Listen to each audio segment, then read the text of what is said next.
So today I want to introduce you to taxation of exempt versus non-exempt policies. Whenever we are in the insurance industry talking in terms of any kind of permanent insurance, invariably when the conversation always comes up to what is exempt and what is considered non-exempt. And it's a very important concept for insurance purposes. The purpose of establishing whether a policy is an exempt policy or non-exempt policy is really to answer this question. Is the insurance really a policy for insurance, or is it an investment? In other words, did you buy this policy because you needed coverage in case you prematurely pass away, or you have estate issues or family issues or whatever it is?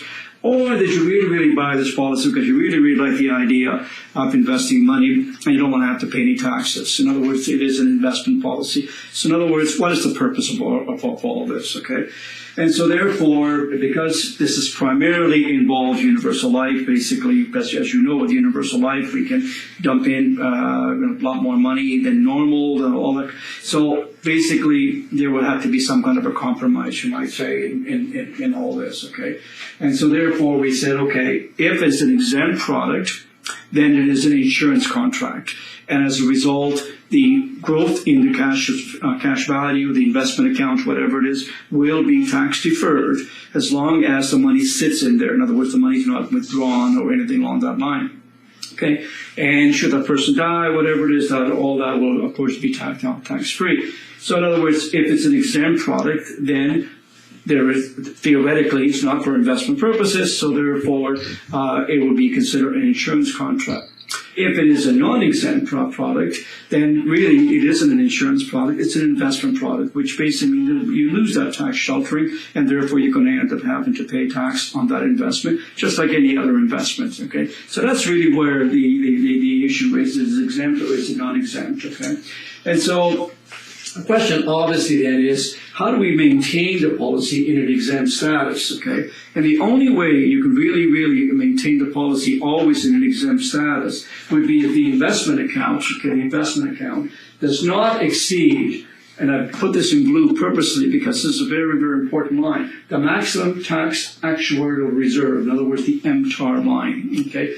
This is the key right here. So as long as the amount of money that's in the investment account is equal to or less than that maximum tax actuarial reserve line, then it is an insurance contract. And so the growth of the cash surrender value, regardless of what you invest your money in, could be dividend-driven, could be capital gain-driven, interest-driven, doesn't really matter what it is. Okay, as long as that growth does not exceed this particular line here, then Ottawa will consider this an insurance contract, and therefore there will be no tax reporting of any kind, no T3s, no T5s, none of that kind of stuff at all. Okay, so that's the key. Is as long as that money is within that line, which we'll show you in a moment, it will be considered an exempt contracts. In other words, tax-free, basically. Okay.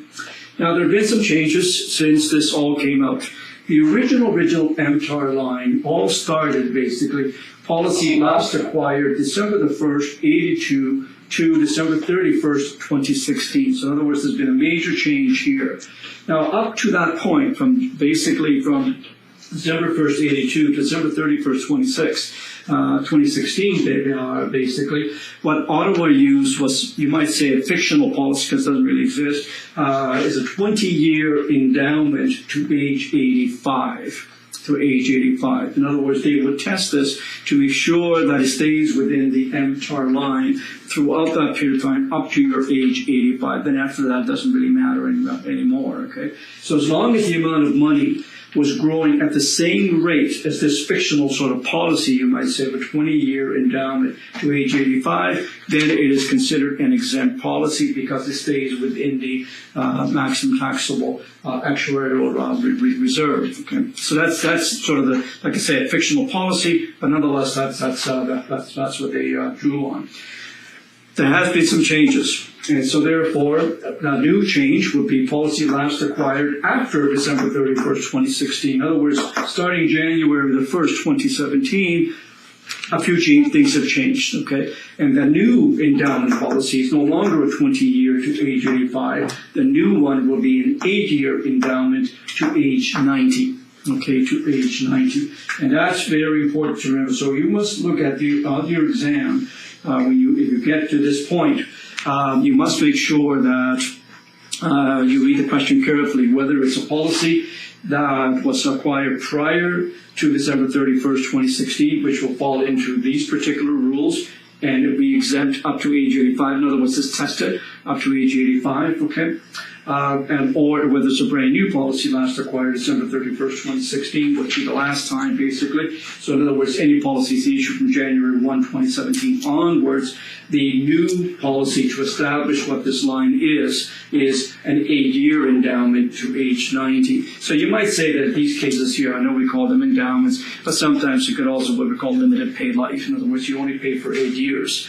And the growth of that cash and everything else grows accordingly to age 90, so we test it. Remember that the testing is done on the anniversary date. It's automatically done by the insurance company, so you as a consumer don't have to worry about all this. It's automatically done on the anniversary date of the contract, and then they will establish whether a policy is exempt or non-exempt, and so on and so forth. Okay, so for now, that's the main thing that we need to establish, is that what is an exempt versus a non-exempt policy.